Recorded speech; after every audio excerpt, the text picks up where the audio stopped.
رمضان آتا ہے تو تراویح پہ مناظرے شروع ہو جاتے ہیں۔ میں ایسے ہی یوٹیوب دیکھ رہا تھا تو وہ ایک سامنے آیا 20 تراویح پڑھنے والوں کو چیلنج۔ او بھائی اللہ کے واسطے یہ چیلنج اپنے پاس رکھو۔ حضرت عمر رضی اللہ تعالیٰ عنہ نے 8 تراویح کا بھی حکم دیا ہے، صحیح حدیث ہے، اور آپ نے 20 تراویح کا 3 وتر کے ساتھ حکم دیا ہے، صحیح حدیث ہے۔ کوئی اس پہ عمل کر لیتا ہے، کوئی اس پہ عمل کر لیتا ہے، دونوں ٹھیک ہیں۔ باقی یہ نوافل ہیں، کوئی 20 پڑھو 40 پڑھو، اہل مدینہ 40 پڑھتے تھے۔ یہ تراویح کا لفظ کہاں سے آیا کہ اہل مکہ 4 رکعت پڑھتے تھے پھر 1 طواف کرتے تھے۔ ترویح کہتے ہیں تھوڑی دیر کے آرام کو، پھر 4 رکعت پڑھ کے اور 1 طواف کرتے تھے، تو اس طرح ان کو تھوڑا آرام بھی ہو جاتا تھا، پھر آگے شروع ہو جاتے تھے۔ مدینے والوں کو پتہ چلا کہ مکے والے تو ہر 4 تراویح کے بعد طواف کرتے ہیں، تو ہم کیا کریں؟ انہوں نے 40 رکعت پڑھنی شروع کر دی۔ تو اس پہ لوگوں کو تشویش میں نہ ڈالیں۔ جو 20 پڑھ رہا ہے وہ بھی ٹھیک کر رہا ہے، جو 8 پڑھ رہا ہے وہ بھی ٹھیک کر رہا ہے، کچھ 40 پڑھ رہا ہے وہ بھی ٹھیک کر رہا ہے۔ یہ قیام اللیل ہے، اللہ تعالیٰ کے نبی نے 3 دن صرف کیا، اس کے بعد نہیں کیا۔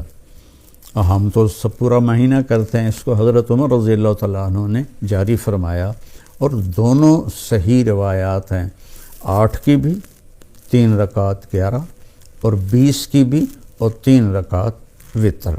تو بھائیو، اکثر جو میں تو سنتا ہی نہیں ہوں، میرے سر میں درد رہتا ہے، لیکن کبھی کبھار کان میں پڑ جاتی ہے بات، تو اتنا شدید لہجہ ہوتا ہے اور اتنا حقارت آمیز لہجہ ہوتا ہے اور اتنا نفرت سے بھرا ہوا ہوتا ہے، خاص طور پر مذہبی معاملات میں اور اختلافی مسائل میں۔ اس قدر وہ آتش فشاں پہاڑ بن جاتے ہیں کہ ان کے منہ سے آگ نکلتی ہے۔ قرآن ماشاءاللہ پوری امت سنتی ہے، اور صدیوں سے امت جمع ہے 20 تراویح پر۔ حضرت عمر کے زمانے سے لے کر آج تک امت کا بہت بڑا طبقہ 20 تراویح پڑھ رہا ہے۔ جن دوستوں کو کوئی عذر نہ ہو اور کوئی تھکاوٹ بیماری نہ ہو تو وہ 20 پڑھیں۔ بہت سے لوگ 8 پڑھ کے باہر نکل جاتے ہیں تو وہ اپنا نقصان کرتے ہیں۔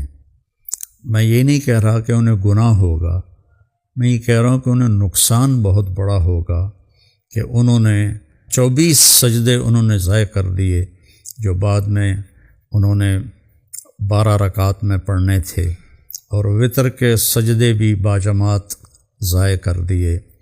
تو نوجوانوں سے، صحت مند لوگوں سے میری گزارش ہے کہ امت کا عمل 20 پہ رہا ہے، 20 پڑھنے کی ہمت فرمائیں۔ ہر سجدے پر ایک حدیث میں آتا ہے 1500 نیکی لکھی جاتی ہے۔ تو 20 کے 40 سجدے اور 15 چوکی 60,000 نیکیاں ہر بندہ گھر لے جا سکتا ہے۔ کسی کو عذر ہے، معذوری ہے، وہ 8 پڑھ لے، 10 پڑھ لے، تو وہ کوئی اس میں گناہ نہیں ہے اللہ تعالیٰ، لیکن جتنی مشقت اٹھائیں گے اتنا ہی اللہ ہم پہ راضی ہوگا۔ کثرت سے تلاوت کریں قرآن کی۔ بخاری شریف کی روایت ہے، کانا رسول اللہ صلی اللہ علیہ وسلم اجود الناس، اللہ کے نبی سب سے زیادہ سخی تھے۔ وَأَجْوَدُ مَا يَكُونُ فِي رَمَضَانَ حِينَ يَلْقَاهُ جِبْرِيلُ يَأْتِيهِ كُلَّ لَيْلَةٍ فَيُدَارِسُهُ الْقُرْآنَ، اور رمضان میں آپ بہت زیادہ سخی ہو جاتے تھے جب جبریل آتے تھے۔ روزانہ رات کو آپ جبریل کے ساتھ قرآن کا دور فرماتے تھے۔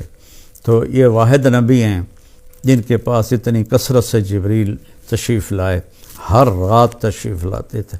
میرے نبی کو 9 رمضان ملے، تو ہر رات کو، اور آخری رمضان میں 2 دفعہ آتے تھے، 2 دفعہ قرآن کا دور ہوا آپ کا جبریل کے ساتھ، اور فرمایا ولا رسول اللہ صلی اللہ علیہ وسلم اجود بالخیر من رمضان من الریح المرسلہ، کہ اللہ کے نبی رمضان میں جبریل کے ملنے پر تیز ہوا سے بھی زیادہ آپ کی سخاوت ہوتی تھی۔ تو میں مالداروں سے کہتا ہوں سخی بنیں، صرف زکوٰۃ دے کے مطمئن نہ ہوں، زکوٰۃ سے اوپر بھی خرچ کریں، اللہ آپ کا رزق بڑھائے گا۔ اللہ مجھے آپ کو توفیق نصیب فرمائے۔ السلام علیکم ورحمۃ اللہ وبرکاتہ۔